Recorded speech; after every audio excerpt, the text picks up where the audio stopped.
Let me take another piece of the pattern of his tenderness. It's language, the use of language to make truth winsome, healing, and tenderly effective in people's lives.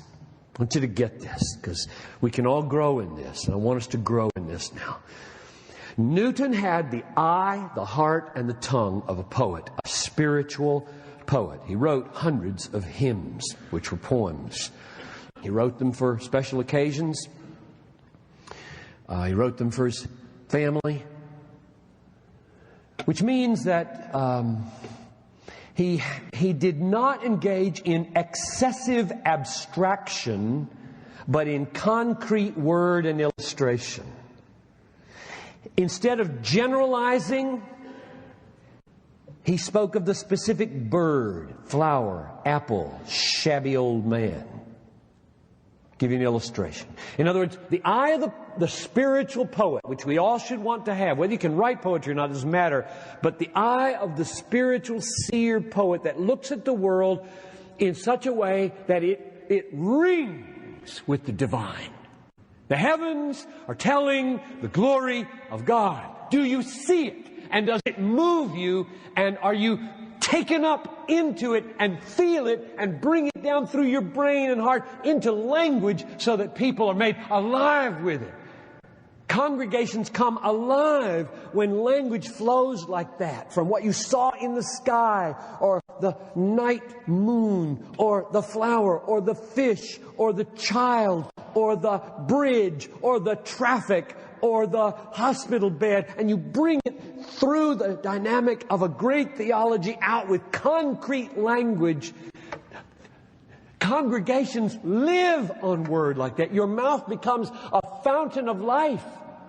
But if you abstract and generalize all the time, they will die. They will just shrivel up, and you will be called a boring preacher.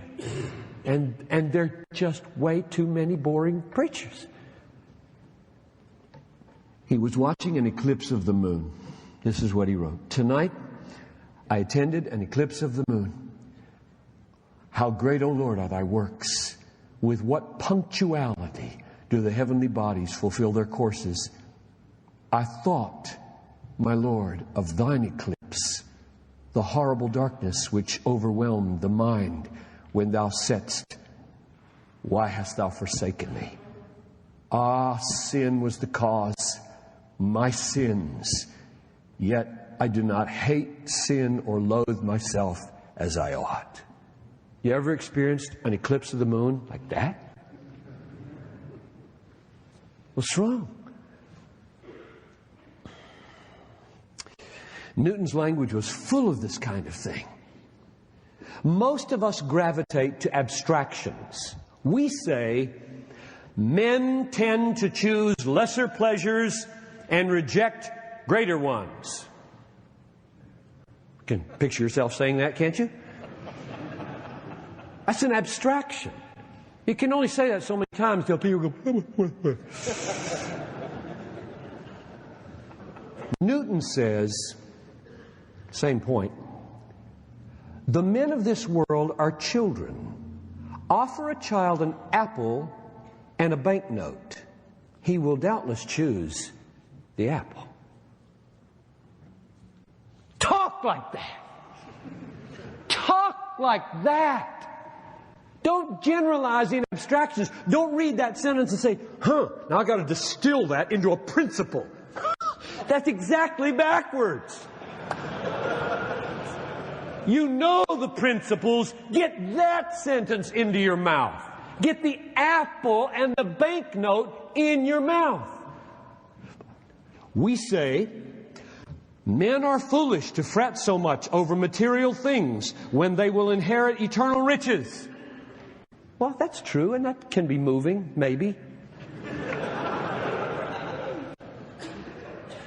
Newton says, suppose a man was going to New York to take possession of a large estate, and his carriage should break down 1 mile before he got to the city, which obliged him to walk the rest of the way to the inheritance.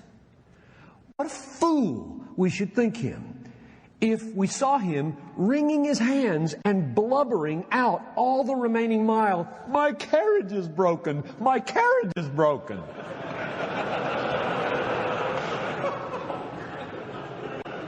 You get it? If you take principles and abstractions and theories and labor with the eye of a poet, he must have seen something like this. A broken carriage on his way to church one day.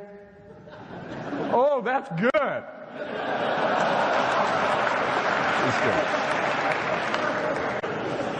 My carriage is broken. My carriage is broken. I mean, my whole life is like that. I don't have to look at anybody to see my carriage is broken. I'm always complaining, murmuring. Just get in front of the mirror. That's the main place you learn how to illustrate truth. Is standing in front of the mirror, especially sin. So this is not merely a matter of style. Now, I experienced this last night. This is serious now. This is not a matter of style. This is a matter of life and death in your church. Here's what I mean. Last night, a man stood here to talk to us. And I'm sitting there thinking, now, what kinds of things in counseling will break through into darkness and give light? How do you get into people's darkness? Is there a human way to get into the darkness of a Cooper or anybody in your office and give them light? Two things I remember from last night that worked that way for me and will come out of this mouth in the darkness of my study. One is a 2-watt light bulb in a totally dark room changes everything. Because we got one of those for our little girl Talitha. I look at that little thing. It plugs into the socket on the wall in the bathroom. Little teeny little electric glowing coil. I can see it from my bedroom around corners. It's just, I would never stub my toe.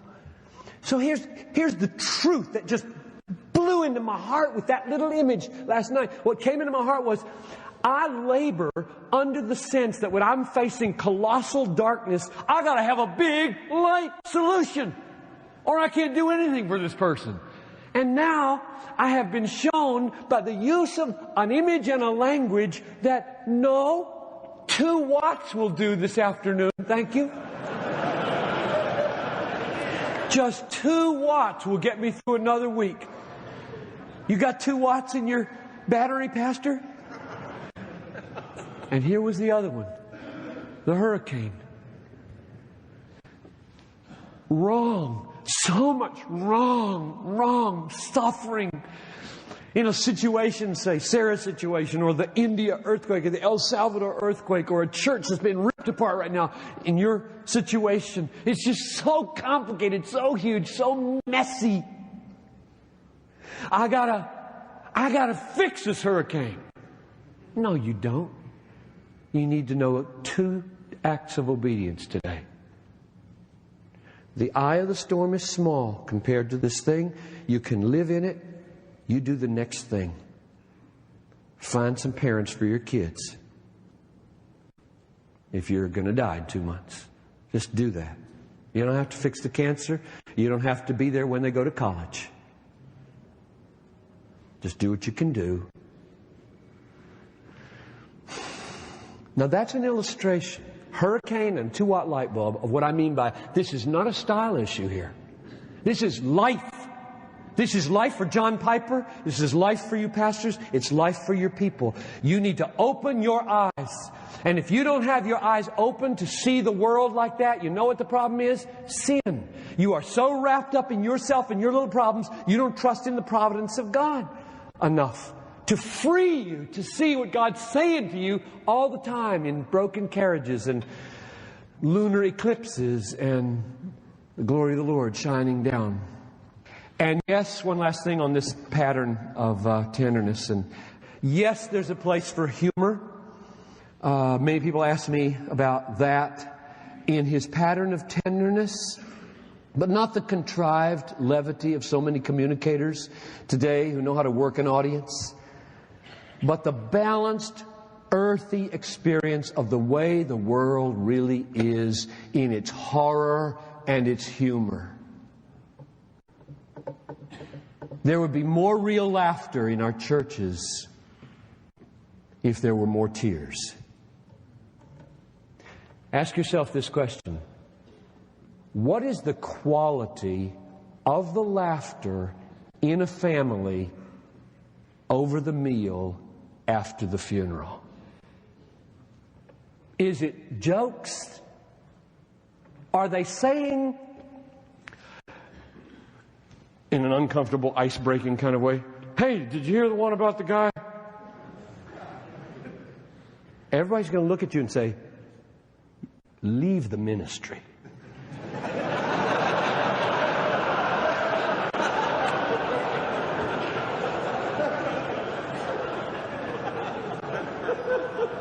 That's not why they're laughing. Joanne, who sat right there on Sunday, lost her dad last Sunday. The whole family was there. And I went to the funeral and participated in it on Thursday night. And everybody who got up testified to how much they'd been laughing together. That is pure health. It's called health. It's just health. It's just there because that's the way Daddy was. That's the way Daddy talked. That's the way he wore his sweater wrong buttoned up. That was Daddy. That everybody knows if you can't laugh there, you're sick. Laughter is a mark of health. And the world rings with horror. I look at these horrible pictures of those bodies crushed under that cement, and I think about 60 hours and the water dripping into his mouth and wondering, will I suffocate here? And others who didn't have 60 hours and how many hours they survived, and I can hardly stand what my imagination does at those moments. And yet, I'll walk home in an hour and some absolutely hysterical will happen on the bridge or at home with my little girl or something. That's life. And your people need to see the tears for India, and they need to see you laugh till the tears run down your face because of that wacko thing that elder just said.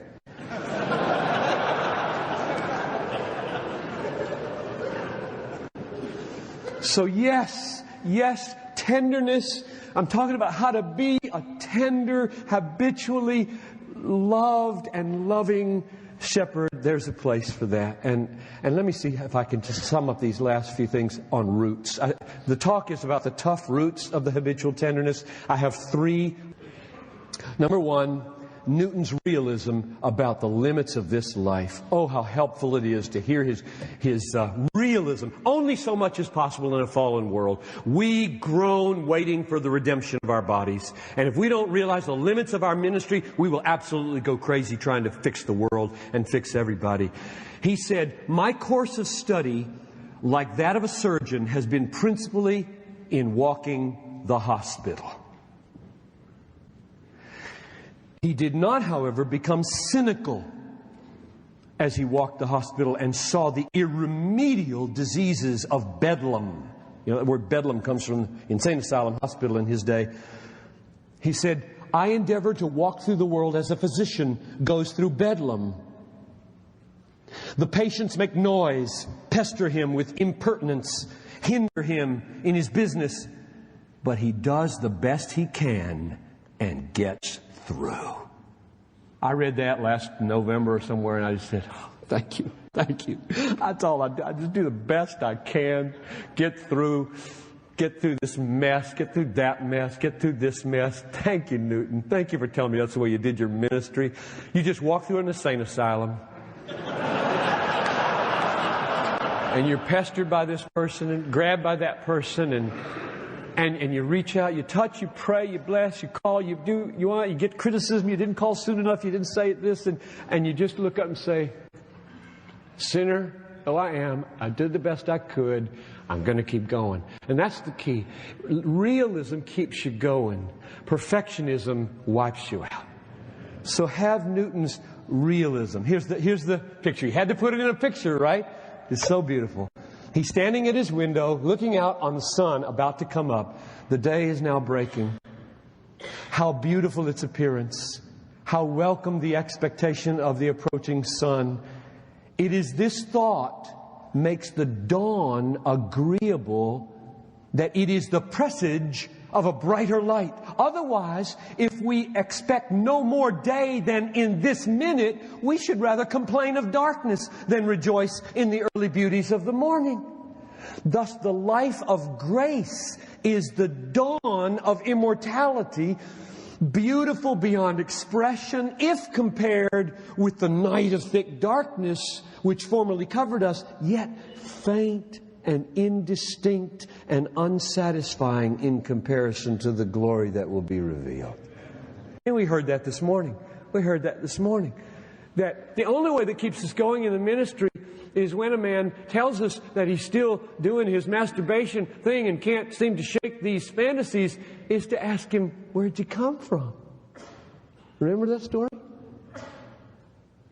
Compared with the present condition only, there's a lot of darkness left. But the sun's rising in your life.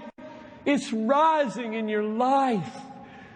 And the glory is going to be beautiful. So be realistic, folks. We groan inwardly, waiting our adoption as sons, the redemption of our bodies. Our groaning in this life will never end. There will be mental illness. There will be physical illness. There will be church disputes. There will be marital stresses. There will be wayward children till Jesus comes. And if we can't muddle our way through the insane asylum of this world, we will quit. Let's help each other not quit. Newton has helped me. I want to help you. That's one root. The next root is his humility and gratitude. Then the last one is his confidence in providence. Just one quick word about each maybe. He was overwhelmed by amazing grace. How sweet the sound that saved a wretch like me. I once was lost, but now I'm found. Was blind, but now I see. Till the day he died, he never ceased to be blown away by the fact that he had been saved and made a preacher of the gospel that he once labored to destroy and mock. He wrote his own epitaph. You can read it on his grave, which is now in Olney. It used to be in London. They moved it so a subway could go through underneath the church. John Newton, clerk, once an infidel and libertine, a servant of slaves in Africa, was by the rich mercy of our Lord and Savior Jesus Christ preserved, restored, pardoned, and appointed to preach the faith he had long labored to destroy. Near 16 years at Olney and Bucks, and they left the number blank, years at this church in St. Mary's, Woolnoth. He was overwhelmed by this, and he wrote that he didn't see how anybody could know how he was saved and not treat others with kindness. He said, humble under such a sense of much forgiveness to himself, he finds it easy to forgive others. If you're a hard pastor, you don't properly know what's happened to you. If you're a hard pastor, your first reaction is a hard reaction. You are not duly feeling the wonder that you are saved, forgiven, accepted. So dwell on it, linger on it. Let yourself marvel at your own forgiveness and your own acceptance and all that implies about your relationship now and forever, and it will soften you. He had to put it in a picture. Here it is. A company of travelers fall into a pit. One of them gets a passerby to draw him out. Now, he should not be angry with the rest for falling in, for because they are not yet out as he is. He did not pull himself out. Instead, therefore, of reproaching them, he should show them pity. A man truly illuminated will no more despise others then Bartimaeus, after his own eyes were opened, should take a stick and beat every blind man he met.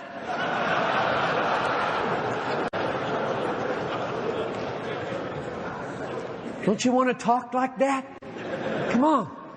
Let's become that kind of life-giving. Why did you laugh at that? See, that's not a joke. That's not a joke. That's a vivid, powerful, pointed, indicting word to me, who tends to hit people because they don't see what they ought to see. Last root.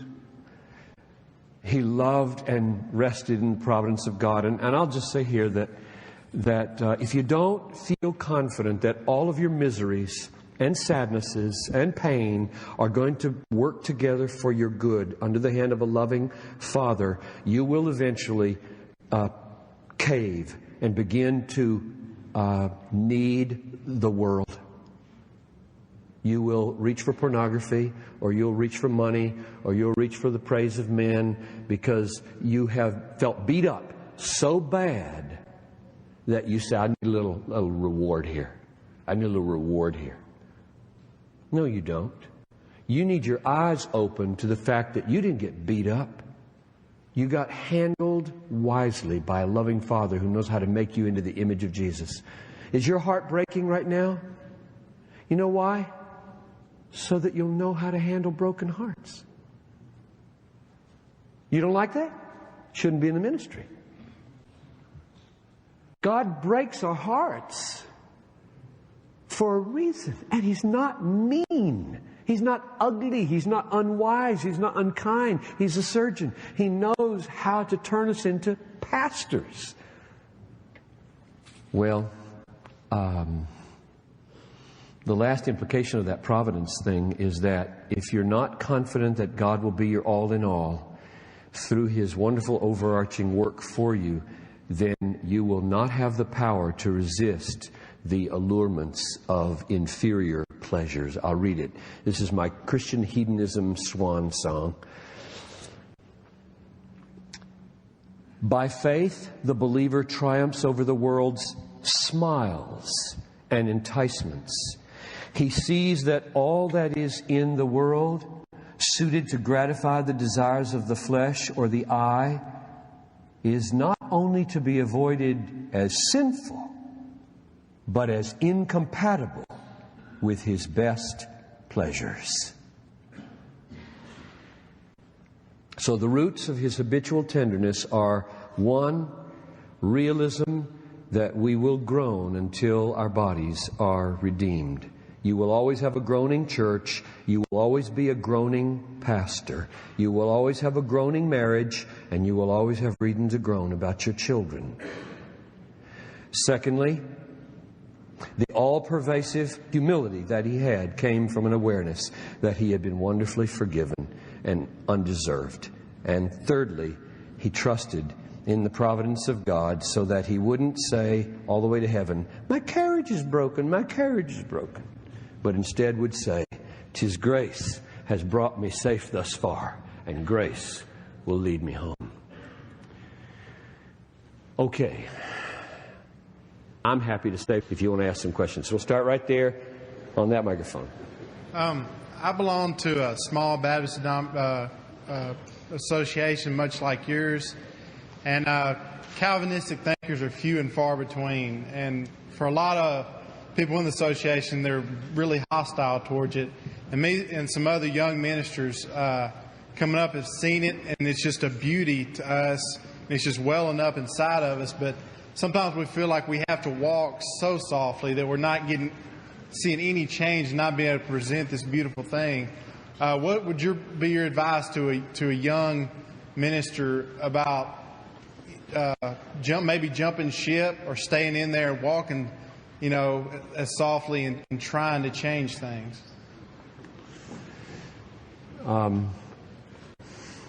I don't want to be advocating splitting churches. A split Arminian church is no better off than a unified Arminian church. And so I don't think I want to encourage you to do that at all. I want to encourage you to pray. I want to encourage you to humbly love the flock that God has given you to love.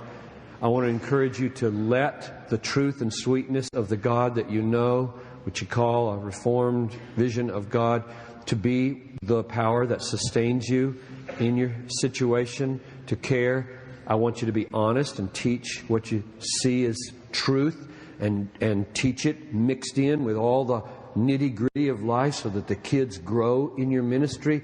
And I want the proof to be in the pudding so that the parents will look at these kids and say, what are they getting?